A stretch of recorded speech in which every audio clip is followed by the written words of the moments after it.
오늘 있잖아요. 네. 선생님이 김미경 TV에 오신다는 얘기를 듣고 이게 다 우리 직원들 엄청 많죠. 우리 난- 직원들이 이 직원들 중에서도 이미 선생님 팬했던 친구들이 엄청 많은 거예요. 네. 그래서 선생님이 기뻐하시게 우리가 꾸미자 이렇게 된 거예요. 그래갖고 마음에 드세요 선생님? 여기서 순서대로 하면 뭐가 제일 먼저 쓰여진 거예요? 태백산. 태백산맥, 네, 그다음. 아리랑, 네. 한강, 아 한강. 그 다음에 요번에 쓰신 책이 천년의 천년의 질문. 질문. 예. 마음에 드세요? 어디 가는 방송도 훨씬 잘 꾸며. 아래도 아유 고맙습니다. 이렇게 꾸는 건 처음이에요. 이게. 그래 이렇게 다 이렇게 꾸며놓고. 제가 전체 쓴 걸 해놓은 게 처음이에요. 아, 저희가 제가 해놓은 게 잘했습니다. 대접을 받으면 기분 좋잖아요. 아이고 고맙습니다 선생님. 조정래 작가님을 너무나 사랑하시는 분들은 지금부터 함성! 오! 난리가 났어요. 네, 일단 함성 소리를 듣고 시작하겠습니다. 예. 김미경 TV 독자들에게 인사 좀 한번 해주세요. 문화라고 하는 것은 여러 방면으로 확산되고 새롭게 태어납니다. 김미경 TV가 많은 시청자를 거느리고 있다는 걸 들었는데 앞으로 더 많이 보셔서 새로운 문화 창출이 되기를 바랍니다. 저 연두 기자회견처럼 거룩하게 일단 박수. 예. 고맙습니다. 사실 우리나라에서 살아나가면서 선생님 소설 한 권쯤 안 읽었으면 이거는 간첩이야. 있을 수가 없어. 선생님 거 뭐 읽었어요? 우리 오성애 팀장님은? 거의 다 읽었어요. 단편 빼고. 단편 빼고 거의 다 읽었대요. 이야. 우리 서본부장님 뭐 읽었어요? 선배 관독했어요. 완독이라고 말할 만해요. 10권이에요. 책 그 비싼 거 어떻게 샀냐? 빌려서 봐지. 빌려서 봤어? 죄송해요 지금. 거의 다 사서 왔어요. 오성애 팀장은 다 사서 봤어요? 태백산맥 아리랑 한강 뭐 정갈만리 다. 정글말리까지 완전 책을 엄청 좋아하거든요. 저런 분들이 저로 하여금 계속 소설을 쓰게 만들어 주잖아요. 빌려서 읽으면 안 되고 사서 봐야지.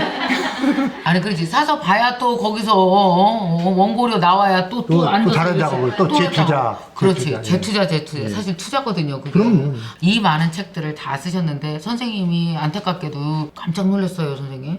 탈장이 그렇게 오는 거예요? 예. 한강을 쓰고 나서 왼쪽 아랫배를 찢었고 천인의 질문을 쓰고 나서 오른쪽을 두 번째 수술을 했습니다. 의사가 최후 통첩을 했습니다. 하루에 2시간 이상 책상에 앉아있지 마라. 세 번 재발해버리면 대책이 없고 창자가 흘러내린다. 죽는다는 이야기. 네. 글 쓰지 말라는 최후 통첩 경고 같아서. 그렇지만 당신이 그렇게 말한다고 내가 못 쓸 것 같아? 하루에 2시간이면 200조 원거지 6매를 쓸 수 있더군요. 천년의 질문을 7개월 동안 했었는데 하루에 20매씩. 이걸 6매로 줄이면 1년 300일, 일요일은 쉬고 300일이면 1800매, 또 1년이면 1800매. 네. 그럼 2년을 쓰면 3600매 또 3권이 되니까 무난히 독자 여러분들께서 만날 수 있으니까 2년 후에 걱정 안 하셔도 됩니다. 천천히 쓰셔도 돼요. 그러면요. 이게 앉아서 일하는 게 보통 힘든 게 아니에요. 예. 이것도. 태백산맥 쓸 때부터 직업병이 생겼는데 첫 번째가 그 엉덩이에 종기가 났는데 연고 가지고 안 되어서 수술을 하게 됐고 전두환 정권이었기 때문에 딸산 문제, 사회주의자 문제만 썼다 하면 문제가 되고 국가보안법으로 걸려서 감옥에 가는 상황이었잖아요. 네. 그게 스트레스를 받아가지고 어머. 신경성 위궤양이 걸려서 이 손톱만한 천공 아, 될 수 있는 두 개가 생겨서 위험한데 큰일 나는데. 그걸 이제 잔탁이라는 약으로 막고 아리랑을 쓰는 동안에 6번을 재발을 하고 아리랑을 쓰는 동안에 오른팔이 완전 마비되는 어머나, 어머나, 2개월 어떡해. 동안 침을 맞고 또 쓰고 수없이 직업병을 지금 탈장까지 하면 대여섯 가지를 앓게 된 거죠. 근데 그럴 정도로 글 쓰는 게 그렇게 좋으세요? 제 생애에 대한 이야기를 쓴 책이 제목이 황홀한 글 과목입니다. 글로 얽혀진 과목인데 네, 네, 그것이 네. 황홀하다. 왜냐하면 글을 쓰는 순간순간은 전부 고통인데 네. 어느 순간 내가 생각하지도 못할 정도로 정말 잘 쓴 부분이 나온다. 아 정말로 잘 썼다. 너 천재야. 아, 천재야, 나. 혼상이 나는 거예요. 이것은 희열이라고 하죠. 희열, 기쁨. 네. 도를 통한 그렇죠. 열반은 삭감을만 느끼는 게 아니라 아. 모든 예술가들이 다 느끼죠. 예. 그 기쁨 때문에 그걸 계속 하게 되는 것이고. 다시 태어나도 작가신 거죠? 아, 종기 때문에? 작가 중에서도 시인이고 싶습니다. 아, 제가 시를 쓰다가 미끄러져 실패해서 소설로 미끄러졌고 집사람은 안 미끄러지고 시인이 됐고 소설가가 돼가지고 계속 시인을 받들고 살기 때문에 억울해서 시인이 되고 집사람은 나하고 다시 결혼해서 소설 쓰고 나를 먹여 살리게 하려고. 먹여 살리게 하려고. 복수의 개념으로도 우리는 다시 결혼이 가능한 거군요. 다시 태어나서 네. 그 여자와 또 살고 싶지 않다면 그럼 결혼을 할 필요 없죠. 좀 적어 누르세요. 연애도 되게 잘하셨겠어요. 문학적으로 했죠. 엄청 재밌겠다. 그 이야기하면 밤새야 되는데. 아니 근데 재밌어. 말로 하는 것보다 네. 한마디로 끝내지 뭐. 이건 제가 외출할 때만 반드시 지니고 다니는 전화번호부입니다. 여기에 빨리 가까이 비춰 가까이. 어디? 어머. 주머니가 두 개인데 심장이 뛰는 쪽에다가 넣어. 아 선생님 그만해요 그만. 아우. 태어나서 가장 사랑한 여인이 지금의. 처음이고 마지막 여인. 그만. 진짜 그만해야 되겠다. 우리. 자 선생님 그러면 이제 본격적으로 우리 천년의 질문에 대한 이야기를 좀 하고 싶은데요. 이 소설 속에서는 주인공이 기자잖아요. 예. 가난한 자기 월급을 다 털어서 예. 스스로 자기가 궁금한 것들을 파헤쳐 나가고 그걸 사회에 알리고 그거 때로는 위험에 처하고 예. 이러는 분인데 원래부터 그렇게 기자에 대해서 잘 알고 계셨던 거예요? 기자가 가지고 있는 그 사회적 능력이라는 게 있지 않습니까? 네네. 가장 정의로운 쪽에 서야 하고 네. 진실만을 말해야 하고 그들은 자유롭게 모든 계층의 사람들을 접촉할 수가 있고 언론이 가지고 있는 기본적 사명 진실과 모든 인간들을 햇볕 속에 서게 해야 한다는 사명감 네. 산소 역할을 해야 한다는 이런 것이 부여되어 있기 때문에 기자를 선택하면 네. 작가가 쓰고자 하는 주제를 가장 용이하고 쉽게 전달할 수 있는 역할을 해주는 거죠. 그럼 여기서 이 장우진이 선생님이 하고 싶은 어떤 역할들을 다 대신 하는 것이라고 보면 됩니다. 다 대신한 네. 거죠. 그러니까 여기 나오는 주인공 모두가 네. 정의로운 주인공이든 부정적 주인공이든 네. 작가가 하고 싶은 이야기를 다 조금씩은 분할해서 대변하는 거죠. 그렇죠. 소설에 나오는 모든 이야기는 작가가 하고자 하는 이야기라고 판단하면 되죠.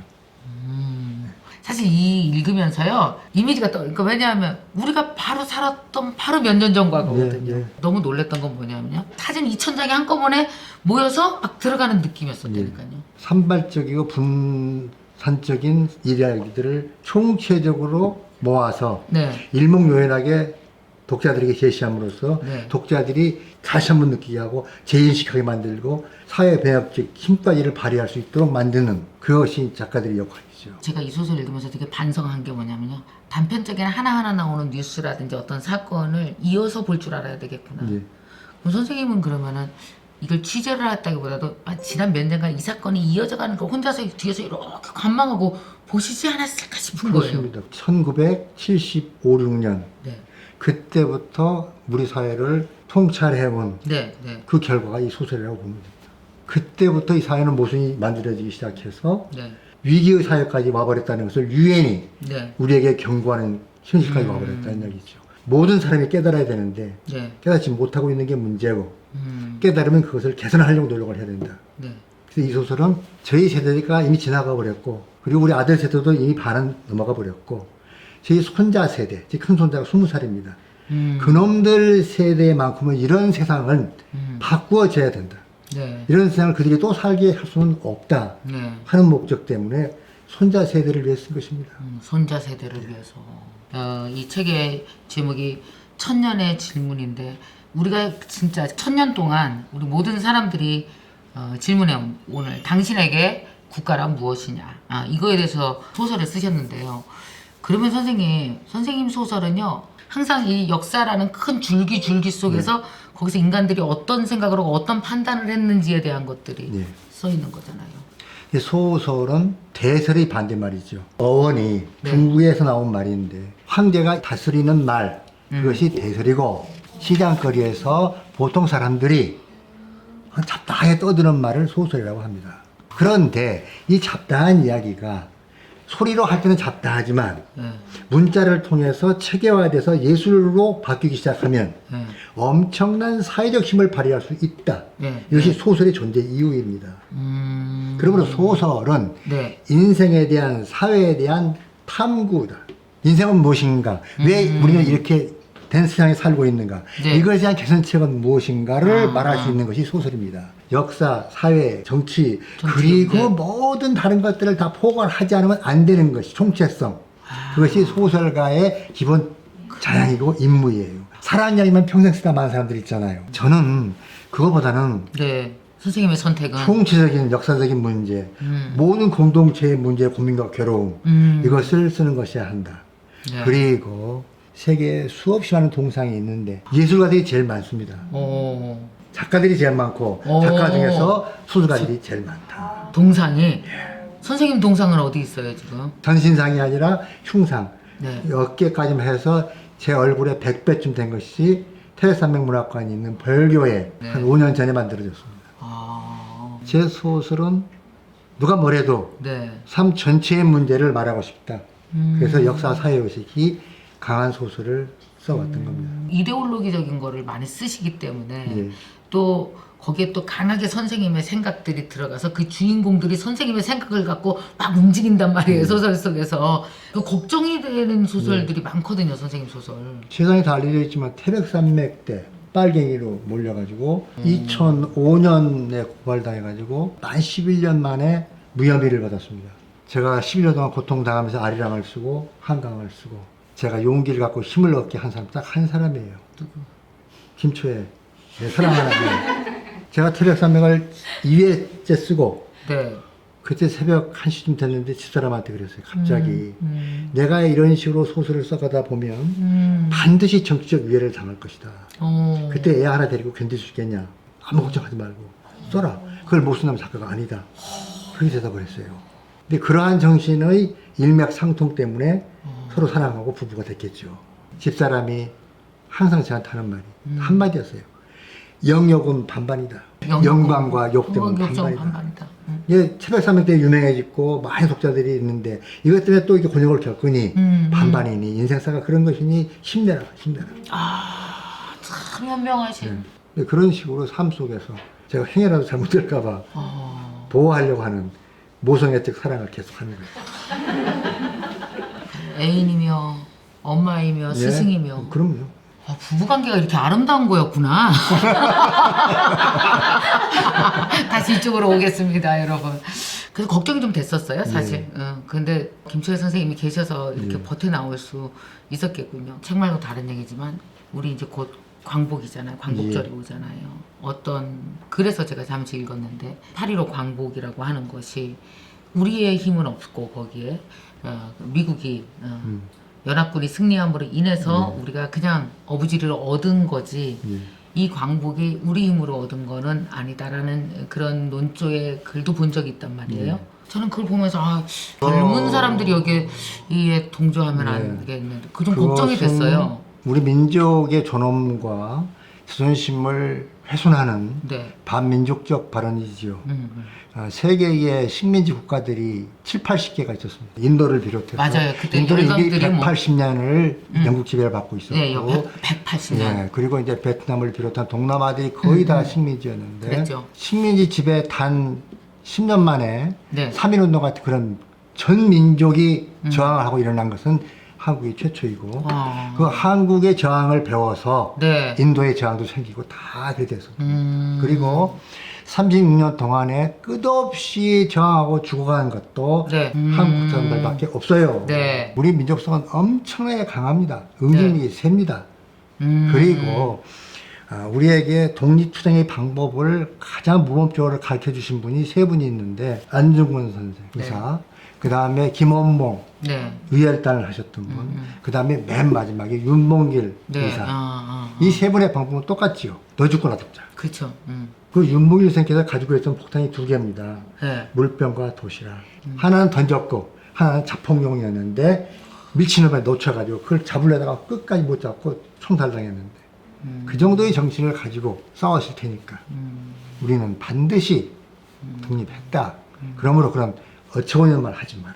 민족에게서 천벌을 받을 것이다. 조정민 선생님의 소설이 참 좋은 이유는 그러니까 왜 정말 우리 요새 삶에서 그냥 살다 보면 내 맘에 있는 모든 희망과 용기가 그냥 인간이 모름지기 가져야 될 이런 용기가 술술술 빠져나가서 빈털터리가 되는 느낌. 그 거기에 이제 무슨 사회적 문제는 이런 거는 내 안에 들어올 여유도 없고 예.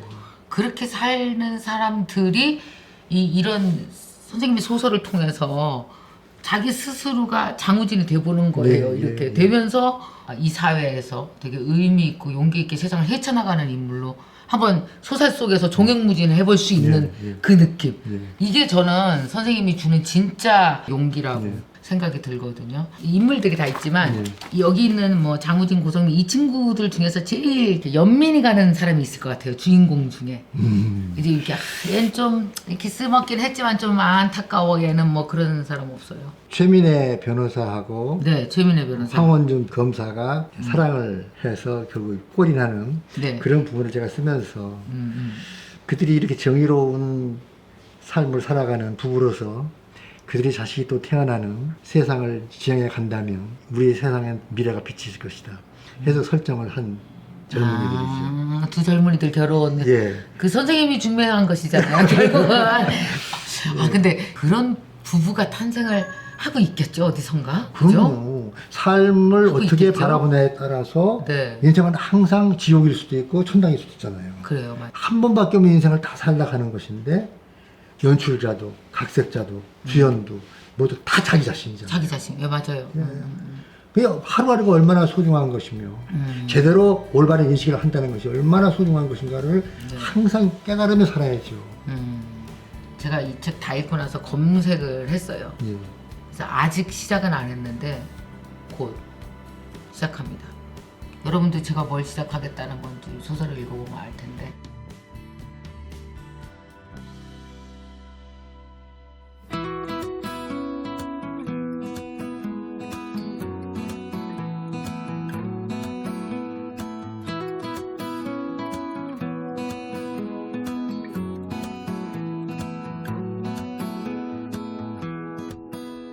제가 제일 이 책을 반드시 소개해주고 싶었던 거는 뭐냐면 그 정유 씨 되게 얌전하고 그래 보이잖아요. 근데 사람이 되게 단단한 게 있다는 게 어디서 느껴졌냐면 그 나이도 되게 젊은 사람이 이런 얘기를 한 거예요. 책 속에서 사실 직장 생활은 나한테 다 도제의 과정이었다. 좀 아마존도 결국 그러니까 아마존을 크게 보고 저를 작게 보니까 굉장히 힘들더라고요. 근데 제 인생을 이렇게 좀 길게 보고 그 중간의 과정의 아마존으로 봤을 때는 예.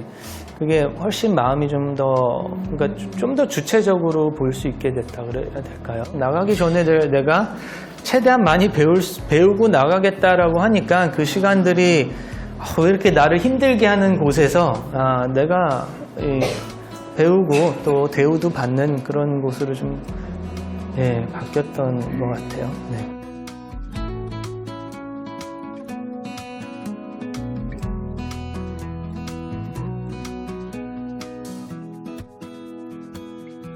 정말 그 안에 자신만의 철학이 있으시구나.